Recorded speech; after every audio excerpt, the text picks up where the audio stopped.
안녕하세요. 사랑하는 성도님, 일주일 동안 건강하고 평안하게 잘 보내셨나요? 추석 연휴는 가족분들과 함께 행복하고 즐겁게 보내셨나요? 날씨가 조금씩 시원해지고 있습니다. 환절기, 감기 조심하시고 안전 운전하시고 입맛이 없더라도 식사 꼭 챙겨 드시길 바랍니다.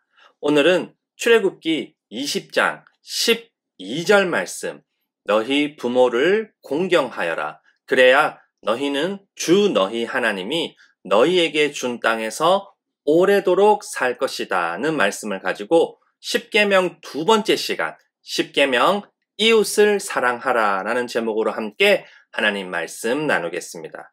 하나님은 하나님 나라 백성으로서 이스라엘 백성이 하나님 말씀, 하나님 율법대로 살아야 하는 걸 알려줍니다.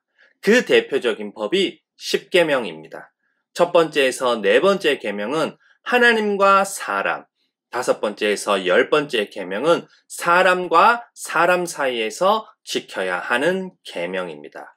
첫 번째 계명, 너희는 내 앞에서 다른 신들을 섬기지 못한다. 두 번째 계명, 우상을 만들지 못하고 그것들에게 절하거나 섬기지 못한다. 세 번째 계명, 하나님의 이름을 함부로 부르지 못한다. 그리고 네 번째 계명, 안식일을 기억하여 그날을 거룩하게 지켜라입니다. 오늘 10계명 두 번째 이야기는 다섯 번째에서 열 번째 계명에 대해 나눠보도록 하겠습니다. 다섯 번째 계명은 너희 부모를 공경하여라. 그래야 너희는 주 너희 하나님이 너희에게 준 땅에서 오래도록 살 것이다 입니다. 하나님은 사람과 사람 사이에서 지켜야 하는 10계명의 출발점을 부모님을 공경하는 것으로 말씀합니다. 하나님께서 주신 생명을 부모님을 통해 저희에게 주시기 때문입니다. 부모님은 생명을 낳을 뿐만 아니라 그 생명이 살아갈 수 있도록 먹이고 씻기고 입히고 재우며 필요한 모든 것을 채워줍니다. 다섯 번째 계명은 특히 어른이 된 자녀가 늙은 부모를 섬기는 걸 말합니다. 저에게 필요한 모든 것을 채워주는 부모님을 공경하지 못하면서 어떻게 다른 사람을 공경하고 이웃을 사랑할 수 있냐는 겁니다. 모세 시대에는 부모님을 공경하지 않는 자녀는 공개적으로 돌로 쳐 죽여도 되는 시대입니다. 만약 모세 시대라면 살아남을 사람이 그리 많지 않은 게 오늘의 현실일 겁니다. 여섯 번째 계명은 살인하지 못한다입니다. 여섯 번째 계명은 특히 계획적 살인을 말합니다. 사람의 생명은 어떤 것과도 비교할 수 없습니다. 저희는 다른 사람의 생명을 훼손시키거나 저희 자신의 생명 그리고 자녀의 생명을 일부러 다치게 하는 그 어떤 일도 해서는 안 됩니다. 생명을 주신 분이 하나님이시기에 생명을 거두는 분도 하나님이셔야 합니다. 일곱 번째 계명은 간음하지 못한다입니다. 성경은 저희 몸이 하나님께서 거하는 성전이라고 말합니다. 저희는 하나님께서 창조하신 몸을 소중하게 다뤄야 합니다. 성경은 부부가 되는 것을 한 몸이 된다고 표현합니다. 성경은 결혼한 부부가 아닌 사람에게 남편과 아내의 관계를 허락하지 않습니다. 또한 상대가 허락하지 않는 강제적인 관계를 요구해서도 안 됩니다. 성폭력 같은 범죄는 하나님의 형상대로 창조되고 하나님이 거하는 성전인 사람을 파괴하는 행위입니다. 여덟 번째 계명은 도둑질하지 못한다입니다. 불법적으로 다른 사람의 것을 취하면 안 됩니다. 폭력과 거짓으로 재산을 훔치거나 이익을 남겨서도 안 됩니다. 인신매매를 해서도 안 됩니다. 훔친 것을 다시 사는 것도 안 됩니다. 일한 사람에게 정당한 돈을 지불하지 않는 것도 도둑질입니다.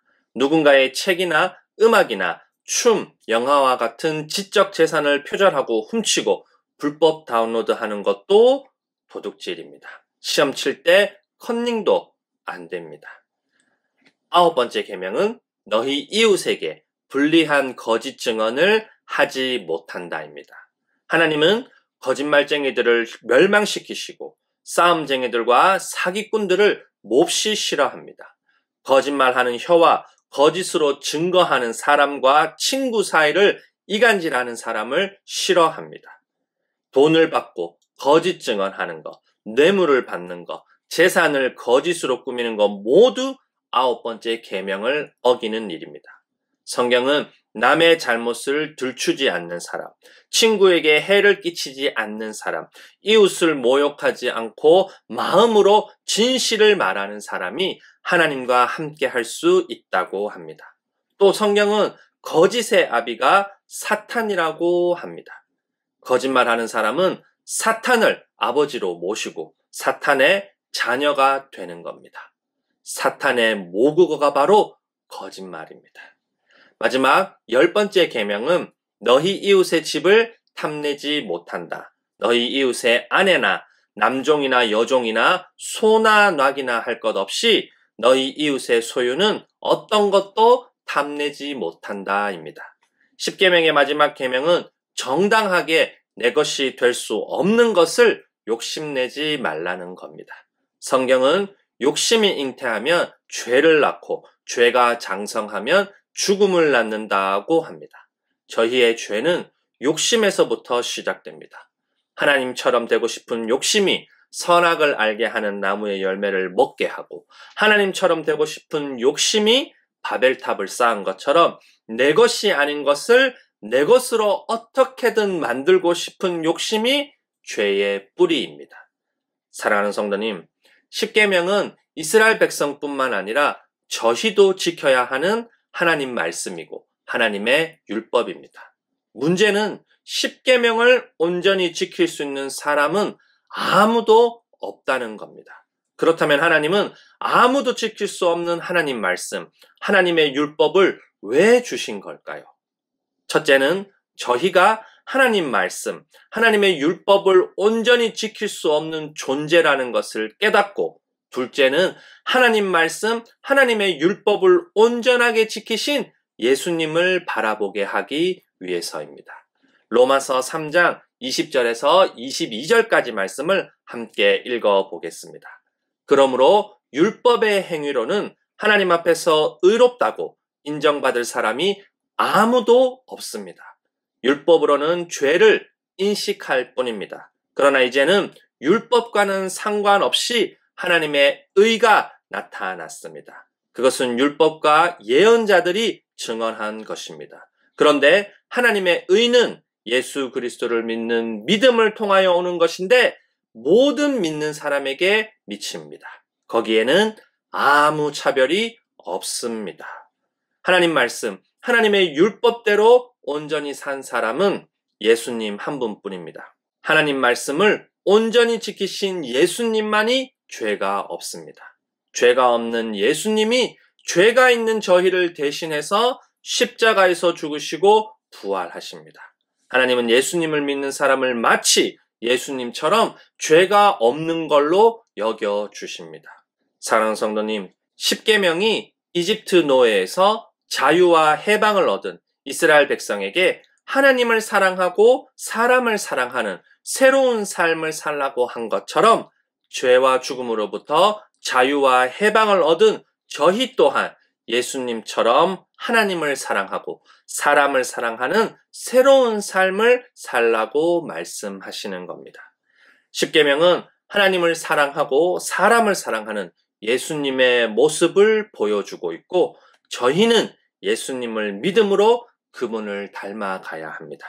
예수님을 믿음으로 하나님을 사랑하고 사람을 사랑하는 저희 모두가 되기를 간절히 소원합니다.